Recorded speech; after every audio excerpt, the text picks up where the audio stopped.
Actually, itong Husky, nung tinitingnan ko, nababaduyan ako. Ito, nababaduyan ako. Yan, nguso niya. Pero, pag tinidetalye mo, ang ganda eh. Tulad nitong, ano niya, oh, rotor niya, ang ganda, laki. Pagkatapos, itong likod niya. Ayun, single suspension, ginagamit sa mga malalaki motor. Pagkatapos itong rim niya, saka yung preno niya, ang ganda rin. Oh.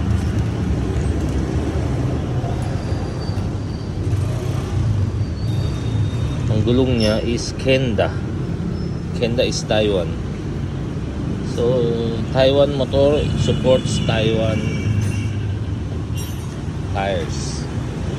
Okay. So, ang ayaw ko lang dito is to. Nasira yung design. Ito, ayaw ko rin. Matigas. Saka nakausli masyado. Ni-ride ko, hindi naman ganun, walang pagkakaiba. So, yun, nagagandahan ako dito. Sulit siya sa 152,900.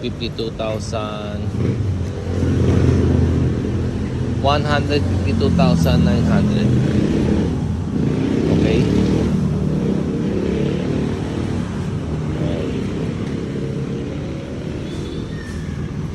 Sa ride, sa suspension maganda. Sa makina, yung mga problema ng mga ADV, yung mga nakausli yung makina, ito hindi. Okay.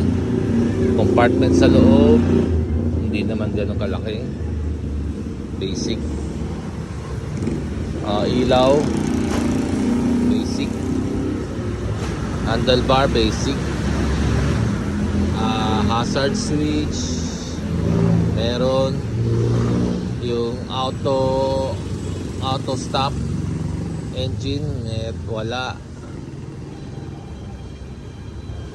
Remote, okay naman. So, 1 to 10 nasa category ng 150cc na adventure scooter. For me, this is a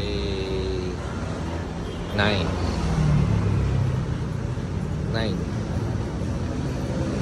Kung titingnan mo tong gasolina,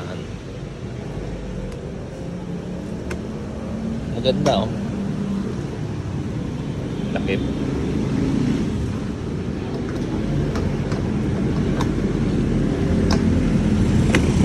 Yung upuan.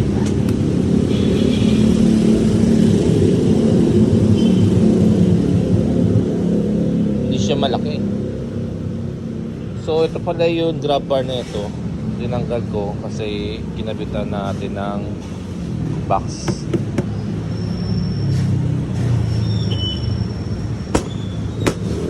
Okay, so yun lang po.